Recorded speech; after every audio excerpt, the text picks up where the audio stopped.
জাদুই পালক অদ্ভুত একটি সোনার পশু দেয়। আরে আরে আরে, সত্যি তো চকচকে সোনার একটা পশু। ও বাবা, বাবা, আজকে না আমাকে ঘুরতে নিয়ে যাওয়ার কথা। তাড়াতাড়ি চলো, আমরা সবাই মিলে এখন ঘুরতে যাব। এরপর বাঘের পরিবার রাস্তা দিয়ে হাঁটছিল। এমন সময় একটা গাড়ি এসে তাদের অ্যাক্সিডেন্ট করে চলে যায়। তোমরা কে কোথায় আছো? আমার বাবা মাকে বাঁচাও, আমার বাবা মা মরে যাবে। বাবা মা, তোমরা আমাকে ছেড়ে চলে গেলে এখন আমি কার কাছে থাকবো? আমি কোথায় যাব? তোমরা ছাড়া যে আমার কেউ নেই। মা ববি, তোর বাবা মা মরে গেছে তাতে কি হয়েছে? আমি তো আছি। তোর মামা যতদিন আছে ততদিন তোকে দেখে রাখবে মা। তুই আমার সাথে চল। একা একা এই বাড়িতে কি করে থাকবি? মামা, ও মামা, আমি আমার বাবা মার কাছে যাব। বাবা মার কথা খুব মনে পড়ছে। আমার বাবা মা কেন আমাকে রেখে চলে গেল? ববি মা, তোমার মা বাবা নেই তাতে কি হয়েছে? আমরা তো আছি। আমি তোমাকে মায়ের আদরেই বড় করব। তুমি আমার সাথে চলো। হ্যাঁ মামি, আমি বাড়িতে একা একা কি করে থাকবো? আমার যে ভীষণ ভয় লাগে। আমাকে তোমাদের সাথে নিয়ে যাও, আমি তোমাদের সাথে চলে যাব। এরপর ববি তার মামা মামির সাথে তার মামার বাড়িতে চলে যায়। আর তার মামার মেয়ে ছিল খুবই দুষ্ট এবং হিংসুটে। সে ববিকে দেখেই ভীষণ রেগে যায়। মা, এই মেয়েটা কে? তুমি এই মেয়েটাকে কেন এনেছো? ওকে আমার একদমই সহ্য হচ্ছে না। ওকে দেখতে ইচ্ছে করছে না। মা টিনা, ও তোমার ফুপির মেয়ে। ওর বাবা মা মরে গেছে। ও অনেক ভালো মেয়ে, ওর সাথে মিলেমিশে খেলা করবে। এখন থেকে তুমি মনে করবে ও তোমার আপন বোন। যদি কখনো ওর সাথে দুষ্টুমি করেছো তাহলে কিন্তু তোমাকে আমি দুষ্টুমির জন্য শাস্তি দেব। ও কখনোই আমার বোন হতে পারে না মা। ওকে বাড়ি থেকে বের করে দাও। আর ওর জন্য আমাকে শাস্তি পেতে হবে? ওর সাথে আমি কখনোই খেলবো না। আরে এই মেয়ে, তুই আমার বিরিয়ানি খাচ্ছিস কেন? বিরিয়ানি আমার অনেক পছন্দ। বিরিয়ানি আমার মা আমার জন্য রান্না করেছে। তোকে আমি এই বিরিয়ানি খেতে দেব না। তুমি আমার সাথে এমন করছো কেন বোন? আমি তো তোমার বোন হই। তুমিও আমার সাথে বিরিয়ানি খাবে। আসো আসো। আমি কখনোই তোকে বিরিয়ানি খেতে দেব না। এই বিরিয়ানি আমার, আমি এটা নিয়ে চলে যাব। এরপর টিনা ববির থেকে বিরিয়ানি নিয়ে চলে যায়। আমার যে খুব খিদে পেয়েছে। বোন তো বিরিয়ানিটা নিয়ে চলে গেল। আমার বাবা মা নেই বলে আমাকে কেউ ভালোবাসে না। কিরে মা ববি, এভাবে কাঁদছিস কেন? কি হয়েছে তোর? মামি, বোন আমার থেকে আমার বিরিয়ানিটা নিয়ে চলে গেছে। বোন আমাকে বিরিয়ানি খেতে দেবে না। আমার যে ভীষণ খিদে পেয়েছে। বোন আমাকে একদমই সহ্য করতে পারে না মামি। ও আচ্ছা, টিনা তাহলে তোকে বিরিয়ানি খেতে দেয়নি, এর জন্য ওকে শাস্তি ভোগ করতে হবে। আমি এক্ষুনি গিয়ে ওকে বোঝাচ্ছি। এই মেয়েটা যে কবে ভালো হবে, একদমই ববিকে সহ্য করতে পারে না। এইরকম বদমেজাজি স্বভাবের জন্য আমি কোথাও গিয়ে শান্তি পাই না। টিনা, আমি ববিকে বিরিয়ানি খেতে দিয়েছি, আর তুই ববির থেকে বিরিয়ানি নিয়ে এসেছিস। তুই ওর সাথে এমনটা কেন করলি? এর জন্য তুই বাড়ি থেকে বেরিয়ে যাবি। বাড়ির উঠোনে গিয়ে কান ধরে দাঁড়িয়ে থাকবি। তুমি ওই মেয়েটার জন্য আমাকে বাড়ি থেকে তাড়িয়ে দিচ্ছ মা? আমি কখনো এটা বলবো না। ওই মেয়েটাকে আমার সহ্যই হয় না। ও আসার পর থেকে তুমি আমাকে একদমই ভালোবাসো না। আরে, তোর এই বদমেজাজ নিয়ে আর পারি না। তোকে যেটা বলেছি সেটাই কর। এক্ষুনি বেরিয়ে যা বলছি। এরপর টিনা বাড়ি থেকে রাগ করে বেরিয়ে যায়। আর বাড়ি থেকে বেরিয়ে রাস্তার মোড়ে কান ধরে দাঁড়িয়ে থাকে। আরে, এই শেফার দুষ্ট মেয়েটাকে দেখছি কান ধরে রাস্তায় দাঁড় করিয়ে রেখেছে। বেশ হয়েছে, এই দুষ্ট মেয়েকে কান ধরিয়ে দাঁড়িয়ে রাখাই উচিত। বোন বোন, তোমার হাতে এগুলো কি? এগুলো তো মনে হচ্ছে মিষ্টি। আমার যে মিষ্টি খেতে বেশ ভালো লাগে। আমাকে একটা মিষ্টি দাও না ওখান থেকে। আরে, তোকে আমি মিষ্টি দেব না। তোর জন্য আমাকে শাস্তি পেতে হয়েছে। তুই আমার আপন। বোন না, তোকে তো আমি কখনোই মিষ্টি দেব না। চোচা কোথাকার, এখান থেকে যা। আমার খাবারের ওপর ভাগ বসিয়েছিস। তোকে কিভাবে শাস্তি দিতে হয় এটা আমি জানি। এখন মাও তোকে শাস্তি দিবে। দেখ, আমি হাঁড়িটা ফেলে দিয়েছি। এখন আমি মাকে বলবো এটা তুই ফেলেছিস। মা দেখে, মা, ও মা, দেখো দেখো, ববি মিষ্টির হাঁড়িটা ইচ্ছে করে ভেঙে ফেলেছে। আমার কাছে মিষ্টি খেতে চেয়েছিল। আমি বলেছি আমি তোকে মিষ্টি দেব না, মা এসে মিষ্টি দেবে। আর ও আমার ওপর জিদ করে সব মিষ্টি নষ্ট করেছে। মামি, ও মামি, বোন মিথ্যা কথা বলছে। মিষ্টির হাঁড়িটা বোনই ভেঙে ফেলেছে ইচ্ছে করে, আমাকে শাস্তি পাওয়াবে বলে। ববি, এখন তো দেখছি তুই টিনার থেকেও বেশি দুষ্ট। তুই এই মিষ্টির হাঁড়িটা কেন ভেঙে ফেললি? এর জন্য তোকেও শাস্তি পেতে হবে। এক্ষুনি বাড়ি থেকে বেরিয়ে যা বলছি। কোথাও যাবি সেটা আমি জানি না। এই বাড়িতে আর কখনোই ফিরে আসবি না। তোকে অনেক আদর দিয়ে বাদর বানিয়েছি। মামি, আমাকে এভাবে তাড়িয়ে দিও না মামি। তোমরা ছাড়া আমার কেউ নেই। আমি কার কাছে যাব বলো? আমার বাবা মাও তো মরে গেছে। তুই কোথায় যাবি সেটা আমি কিচ্ছু জানি না। অনেক দুষ্ট হয়েছিস। এরপর ববি মন খারাপ করে বাড়ি থেকে বেরিয়ে যায়। বাবা মা, তোমরা আমাকে ছেড়ে চলে গেলে। মামিও বাড়ি থেকে বের করে দিল। আমার যে গহীন জঙ্গলের মধ্যে খুব ভয় লাগছে। আমি এখন কোথায় যাব? আমার যে যাওয়ার মতো কোনো জায়গা নেই। আরে এই মেয়ে, তুমি এই গহীন জঙ্গলের মধ্যে বসে বসে কাঁদছো কেন? তোমার কি হয়েছে? ও বাবা, এটা তো দেখছি পরী। তুমি দেখতে অনেক সুন্দর। জানো, আমার মামি আমাকে বাড়ি থেকে বের করে দিয়েছে। আর আমার বাবা মাও অ্যাক্সিডেন্টে মারা গেছে। আমার যে যাওয়ার মতো কোনো জায়গা নেই। তুমি আমাকে একটু সাহায্য করো না। আমি কোথায় যাব? ও আচ্ছা, তাহলে তো তোমার মনে অনেক কষ্ট। আমি তোমাকে সাহায্য করব। এই নাও, আমি তোমাকে এই জাদুর পালকটি দিয়ে দিচ্ছি। তুমি এই পালকের কাছে যেটা চাইবে, সৃষ্টিকর্তা তোমাকে সেটাই দিয়ে দেবে। আর তোমার মামির মনের ইচ্ছাও পূরণ করবে। তবে মনে রেখো, যে কোনো একটা ইচ্ছা এই পালক পূরণ করবে। ও আচ্ছা, ঠিক আছে। কিন্তু আমার মামি যদি এই পালকটা দেখে আমাকে বাড়ি থেকে আবার বের করে দেয়? না, তোমার মামি তোমাকে বাড়ি থেকে বের করবে না। এই পালকটা নিয়ে তোমার মামিকে দিলে তোমার মামি আরো তোমাকে বেশি আদর করবে। এবার বাড়িতে চলে যাও।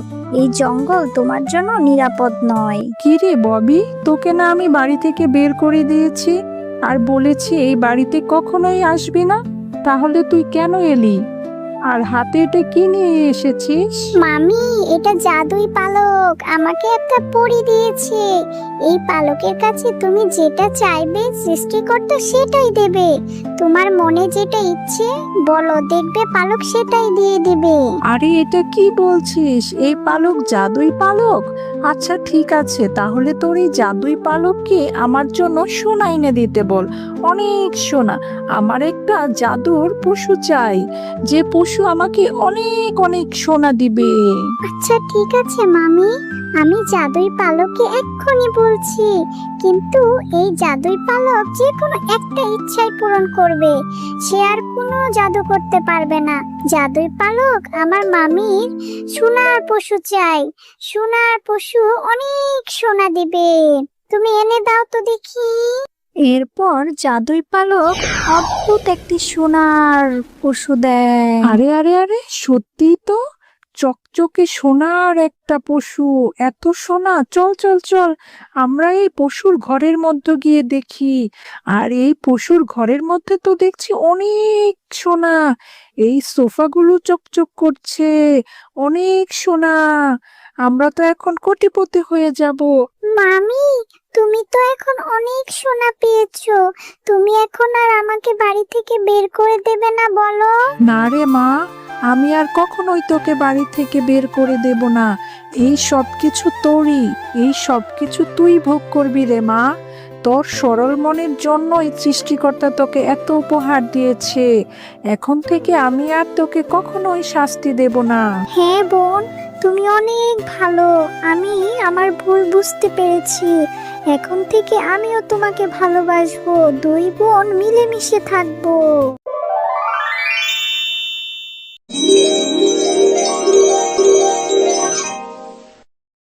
টুনি, আমি শিয়ালিনী মামির বাড়িতে কাজ করতে যাচ্ছি। তুই কিন্তু কোথাও যাস নে, বাড়িতেই থাক। আমি তাড়াতাড়ি ফিরে আসবো। ঠিক আছে মা, তুমি তাহলে যাও। আর তুমি বাড়ি ফেরার সময় আমার জন্য আম নিয়ে আসবে। নতুন নতুন আম উঠেছে, আমার যে আম খেতে অনেক পছন্দ। না রে মা, আমি তোকে আম কি করে কিনে দেব? এখনো যে মাস শেষ হয়নি। মাস শেষ হলে যখন টাকা পাবো তখন তোকে আম কিনে দেব। এই বলে টুনির মা নিজ গন্তব্যে রওনা দিয়ে দিল। মা তো বললো আমাকে আম কিনে দিতে পারবে না। খুব আম খেতে ইচ্ছে করছে। আমি যাই, মিনাদের বাড়িতে আম গাছ আছে, ওর সাথে খেললে ও আমাকে একটা আম দেবে। ওই তো দেখা যাচ্ছে মিনা বসে বসে আম খাচ্ছে। কি রে মিনা, আম খাচ্ছিস? তুই আজকে খেলবি না নাকি? জানিস আমারও না অনেক আম খেতে ইচ্ছে করছে, কিন্তু মাকে বলেছি, মা আমাকে আম এনে দিতে পারবে না। হ্যাঁ রে টুনি, আমরা তো খেলবো। তুই আম খাবি? আমাদের গাছে অনেক আম ধরেছে। আমার মাকে বলবো তোকে আম দেবে। সত্যি বলছিস মিনা, আমাকে আম দেবে? আচ্ছা চল, আগে আমরা খেলে আসি, তারপর না হয় তোর মাকে বলে আম খাবো। হ্যাঁ রে টুনি, খেলবো, দাঁড়া এই আমগুলো খেয়ে নেই। ওই দেখ, আমার মা চলে এসেছে। ও মা, ওই দেখো টুনি এসেছে। টুনির না আম খেতে অনেক ইচ্ছে করছে। ওর মায়ের কাছে টাকা নেই, ও আমাদের গাছের আম খাবে। ওকে একটা আম দাও না মা। কি বলছিস? আমের অনেক দাম। এই ছোট লোকের বাচ্চাকে আমি কেন আম খাওয়াবো? এই টুনি, তোকে না বলেছি আমার মেয়ের সাথে খেলবি না? কাকিমা, আমার যে আর কোনো বন্ধু নেই, আর আমাকে একটা আম দাও না। তোমাদের গাছে তো কত আম ধরেছে, একটা আম দাও, আমি তোমাকে আমের টাকা দিয়ে দেব আমার মায়ের যখন টাকা হবে। আরে এত কথা বলছিস কেন? তোকে এখান থেকে চলে যেতে বলেছি, এক্ষুনি চলে যা। একটাও আম দেব না, এই আমগুলো বাজারে বিক্রি করব। তোদের মতো ভিখারিকে ফ্রিতে আর কত দেব? আচ্ছা ঠিক আছে কাকিমা, তুমি আমাকে আর বকো না, আমি এক্ষুনি চলে যাচ্ছি, আমি আম খাবো না। এরপর টুনি রাস্তা দিয়ে হাঁটতে হাঁটতে পথে এক ভিখারি বুড়ির সাথে দেখা হয়ে যায়। ও দিদি ভাই, এত মনটা খারাপ করে কোথায় যাচ্ছ তুমি? ও বুড়িমা, জানো আমার ভীষণ আম খেতে ইচ্ছে করছে। বাজারে কত আম উঠেছে, কিন্তু মায়ের কাছে যে টাকা নেই। শিয়ালিনী কাকিমার গাছে কত আম ধরেছে, আমি একটা আম খেতে চাইলাম, তবু আমাকে দিল না। কিন্তু বুড়িমা, তুমি এখানে কেন বসে আছো? ও, তুমি আম খেতে চেয়েছিলে, এজন্য মনটা খারাপ? আমারও যে ভীষণ খিদে পেয়েছে গো দিদি ভাই। এই সকাল থেকে পেটে কোনো দানা পানিও পাইনি, কেউ ভিক্ষাও দেয়নি, খুব কষ্ট হচ্ছে। হেঁটে যে বাড়ি পর্যন্ত যাব, শরীরে সেটুকুও বল নেই। ও তোমারও তাহলে খিদে পেয়েছে? তাহলে তুমি আমার সাথে আমাদের বাড়িতে চলো। আমার মা সকালে অনেক ভাত রান্না করেছে, আমি তোমাকে ভাত খেতে দেব।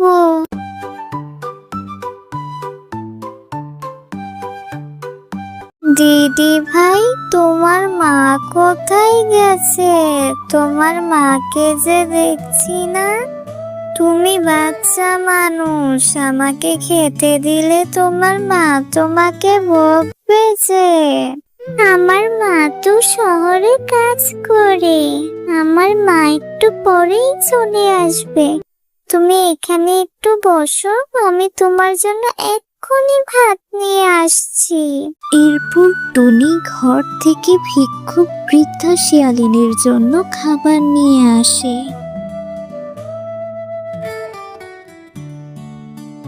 দিদি ভাই, পেটটা ভরে ভাত খেয়েছি। এই যে আমার থলেতেই বীজটা ছিল, প্লেটের ওপরেই রেখে গেলাম। এটা তুমি মাটিতে রোপণ করো, এই বীজ থেকে তুমি আম গাছ পাবে, সেই গাছে অনেক আম ধরবে। বুড়িমা, তুমি আমাকে বীজ দিলে, কিন্তু এই আমের বীজ থেকে তো আম গাছ হতে অনেক সময় লাগবে। এখন আমার আম খেতে ইচ্ছে করছে, সেই কত পরে আম হবে, তখন তো আমার যে ইচ্ছে করবে না।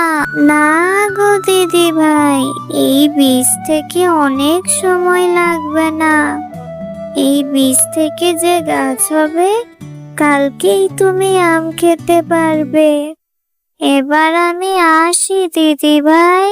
এরপর টুনি ভিক্ষুকের দেওয়া বীজটি তাদের উঠোনে পুঁতে রাখে।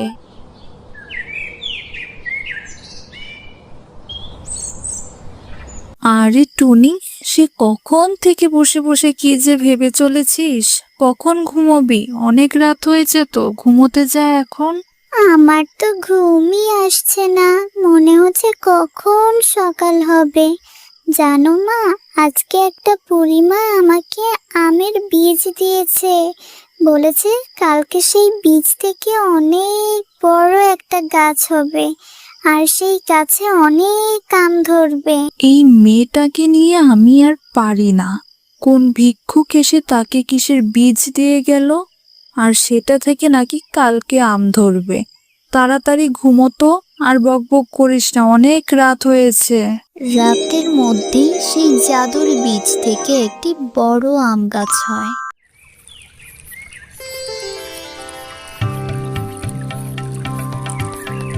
আরে টুনি তো ঠিকই বলেছিল, সে জাদুর বীজ থেকে কত বড় একটা আম গাছ হয়েছে। টুনি, আরে এই টুনি, তাড়াতাড়ি বেরিয়ে আয়, দেখ না সেই বীজ থেকে কত বড় একটা জাদুর আম গাছ হয়েছে। দেখলে তো, কালকে তোমাকে বলেছিলাম সেই ভিক্ষুক বুড়িমার জাদুর আমের বীজ থেকে কত বড় আম গাছ হয়েছে। আমি এখন থেকে অনেক আম খেতে পারবো। একটা আম পেড়ে দাও না মা। হ্যাঁ রে মা, এখন থেকে তুই প্রতিদিন অনেক আম খেতে পারবি। এক্ষুনি তোকে অনেক আম পেড়ে দিচ্ছি।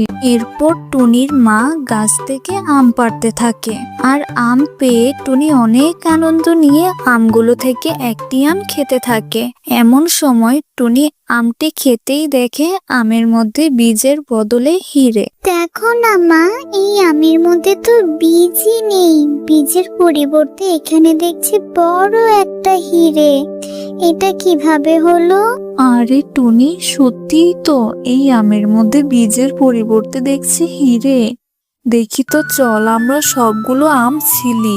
আম ছিলে দেখা যাবে এর মধ্যে কি বীজের পরিবর্তে সত্যিই হিরে পাওয়া যায় কিনা। সত্যিই তো, এই আমের মধ্যে কোনো বীজ নেই, বীজের পরিবর্তে দেখছি হিরে।